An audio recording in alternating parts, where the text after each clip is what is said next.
Ketika kita bicara asyamu atau saum, puasa, itu intinya dari puasa itulah wanahan nafsa anil hawa, menahan nafsu.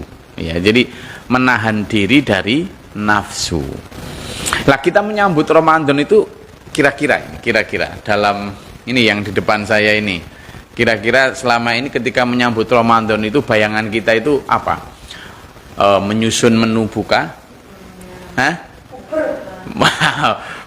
Agenda bukber, menyusun menu buka, terus menyusun jadwal mudik, bajunya apa, segala macam, ya toh, atas namanya menghormati bulan puasa. Sik Pak, begini saya mau bertanya, kalau kita ini benar-benar ingin dirindukan Ramadan dan kita juga ingin merindukan Ramadan, sekarang gini, jadi kemarin itu anak saya yang kelas 3 MI itulah ada acara outing kelas. Nah, acara outing kelasnya itu ke satu tempat produksi coklat. Nah, ketika saking senengnya produksi coklat itu, sehingga dia acara itu hari Selasa. Tapi dia sejak hari Kamis, hari Jumat itu, waduh, sudah ributnya setengah mati, mulai dari memaksa saya untuk segera bayar iuran.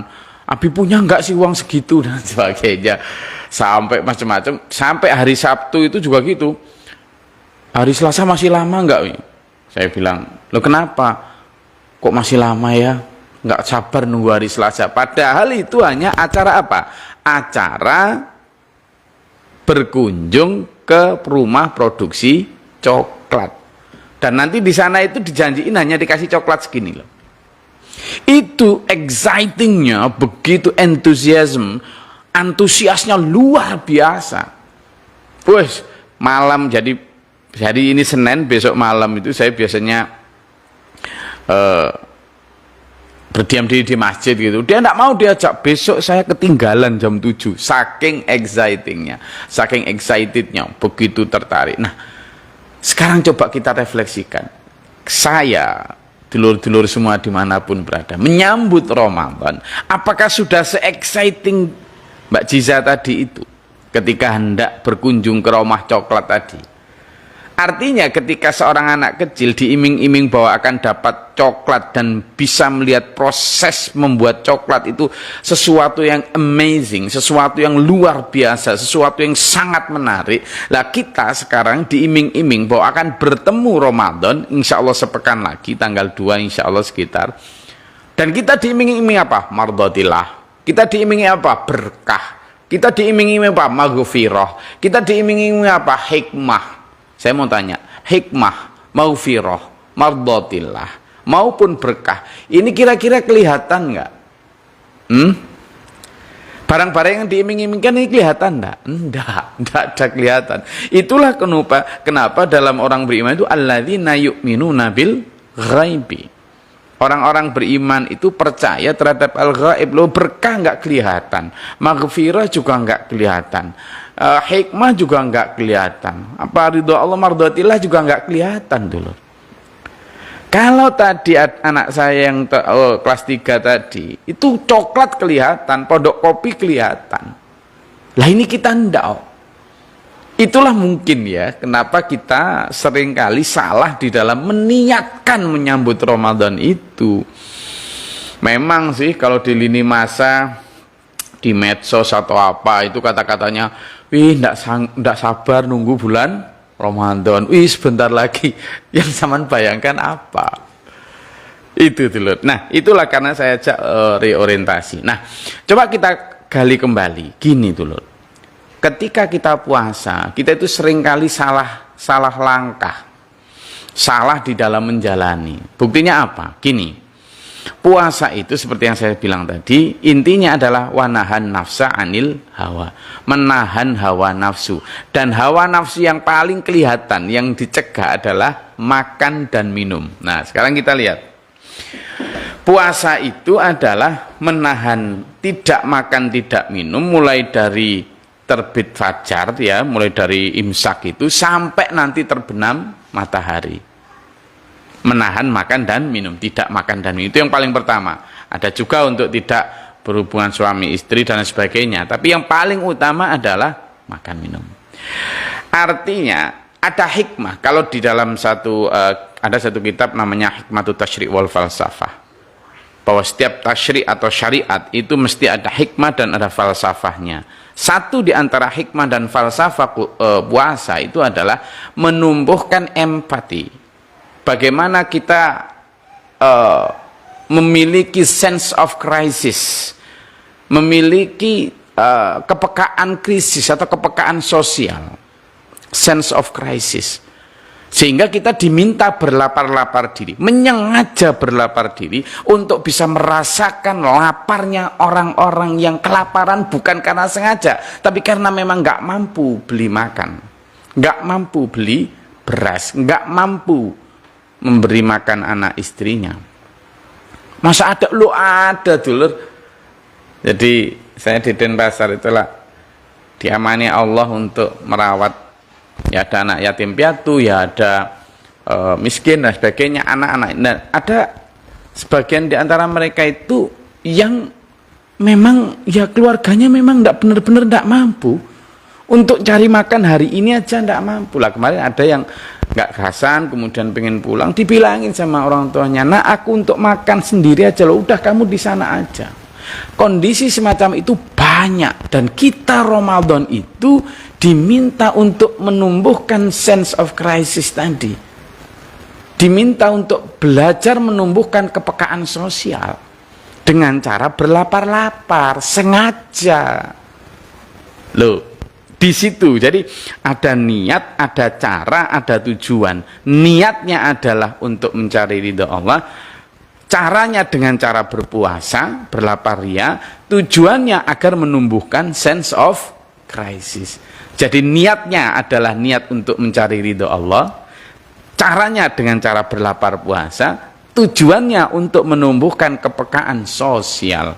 Jadi ibadah yang sifatnya vertikal tetapi dampaknya horizontal, sifatnya ritual tetapi dampaknya sosial itu. Tapi dalam Islam itu kalau niatnya benar tapi caranya keliru, ya tujuannya jadi keliru, buyar. Niat, cara, tujuan harus benar semua. Sekarang kita lihat niat mardhotillah. Oke, kita menyambut Ramadan sudah benar, cari keridhaan Allah. Tapi caranya benar nggak sudah kita? Oke, benar, nawaitunya sudah puasa mulai dari imsak sampai terbenam matahari. Tapi sekarang coba lihat logikanya nih, kalau kita mengurangi makan dan minum pada saat Ramadan, harusnya budget belanja konsumsi untuk Ramadan itu kan harusnya berkurang ketika niatnya adalah mengurangi makan dan minum. Tapi sekarang prakteknya gimana? Ibu-ibu atau rumah tangga ketika Ramadan budget untuk konsumsi makin meningkat apa makin turun? Lah kok bisa gitu? Sebentar, yang keras meningkat apa turun? Yang keras. Loh, kenapa meningkat Mbak Afi? Karena apa? Karena makannya banyak. Karena di meja makannya ini makin banyak makanan. Karena menunya bertambah. Lah gimana? Falsafahnya yo opo itu? Kita ini diminta puasa itu untuk berlapar-lapar ria, merasakan apa yang dirasakan, bukan memindahkan menu makan, apalagi menambah menu makan atau memberikan kesempatan dendam. Maksudnya gimana? Ya wes, saya tak puasa nih mulai terbit fajar sampai terbenam matahari, tapi nanti pas buka makan sebanyak-banyaknya. Ini namanya pembalasan dendam. Nggak gitu caranya. Makanya ini mumpung ya, namanya orang berpikir positif itu kan tetap bisa selalu melihat ada berkah di balik bencana. Kalau kita anggap misalnya langkanya minyak goreng, mahalnya sembako, ini adalah sebuah bencana misalnya, masih ada blessing in disguise. Jadi ada berkah di balik, selalu bisa melihat likulli syai'in hikmah. Selalu di setiap sesuatu itu ada hikmah. Nah, di balik hikmah langkanya kelangkaan minyak goreng ini, harusnya kita berpikir untung sekarang waktunya puasa nggak banyak goreng-goreng, kan gitu.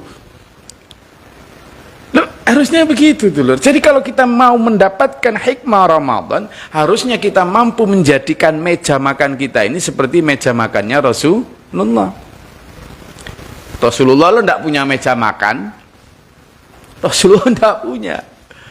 Nah, menyambut Ramadan ini adalah bulan penuh ujian dulu. Jadi bukan bulan euforia, bukan bulan memanjakan nafsu selera makan, keliru. Lah karena sampean dan saya itu masih begitu, sehingga iklan yang berseliweran di TV ya iklannya iklan makanan.